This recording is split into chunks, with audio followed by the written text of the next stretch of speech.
Hey, what is going on? You know who it is. You know what it is. All right, you guys, beep game. All right, so I want to continue talking about Michael Jordan and basically the Chicago Bulls, the last meal. You know, the last dance. It should be called the last meal, but that was like the last, time they all ate. But I just want to talk about a lot of different things concerning Michael Jordan. Okay, so we all then learned a lot from it. We all have our speculations about what happened with this, what happened with that. And, it is what it is. Now, I want to talk about Michael Jordan and this whole retirement, coming back, the whole thing with his father, the gambling and all this kind of stuff. At the end of the day, when something happened 20 years ago, you can sort of like piece stuff together. You could give your own interpretation, what you can sell to, the fans. I told you I don't believe everything that the media tell me, because that's the problem. We already know the media is known for manipulating the public and telling you what they want you to know or hear or see. That's been their strategy, pretty much forever.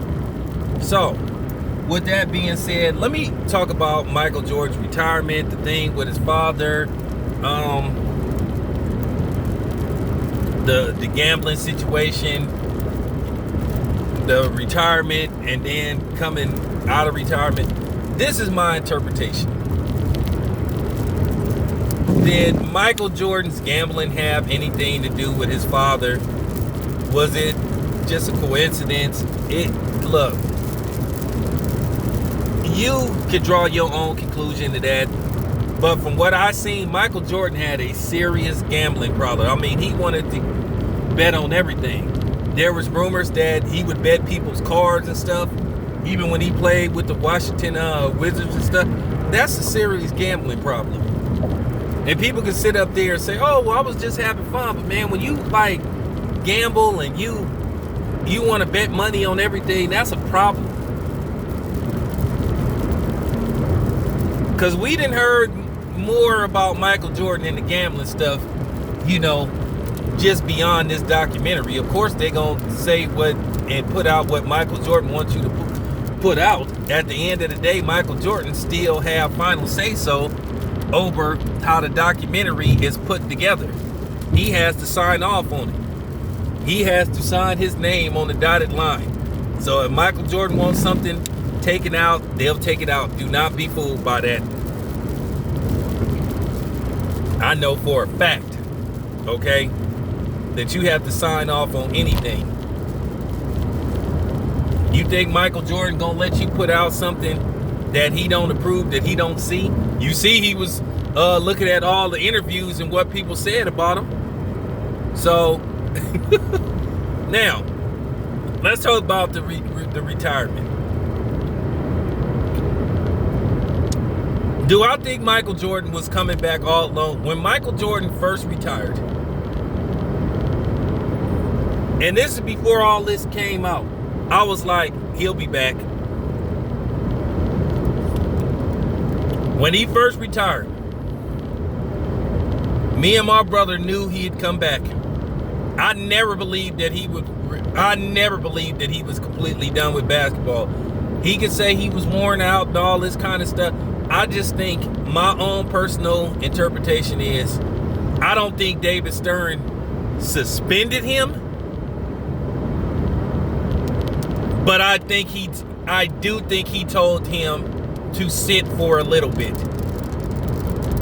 because you had the thing with his father, you had the gambling rumors, and I think David Stern was like, we don't want this to turn into a scandal to where we think that you gambling on basketball games and then people think these basketball games are rigged. So sit out a year in some change, come back, and then more than likely it'll die down. I really think, now I don't think he was suspended, but I do, because why do David Stern have to be at his retirement announcement? But then again, David Stern thought everybody came to see his ass anyway sometimes, the way he would spend so much time in the camera.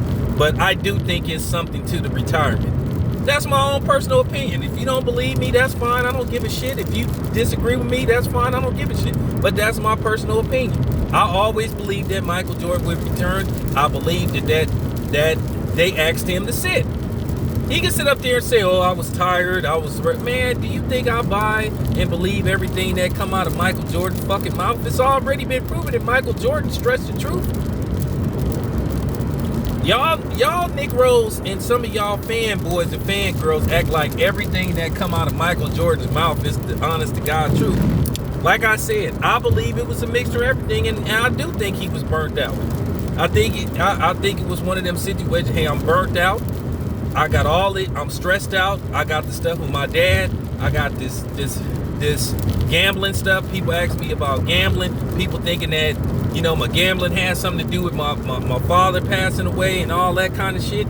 So I'm gonna go play baseball and relax, and then, you know, because like I said before, if Michael Jordan was doing the stuff he was doing now, I mean, excuse me, if Michael Jordan back then, if they had social media back then like they have now, it would be hard for Michael Jordan to cover up these stories and some of these incidents that happened. They would be all on him. From everybody to the print media to the independent media, it would be tremendous pressure. So, like I said, Michael Jordan caught a lot of breaks. So that's my personal opinion. I think it was a mixture of everything.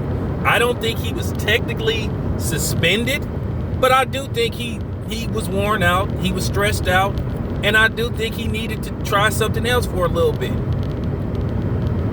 And he came back, and he came back with a vengeance.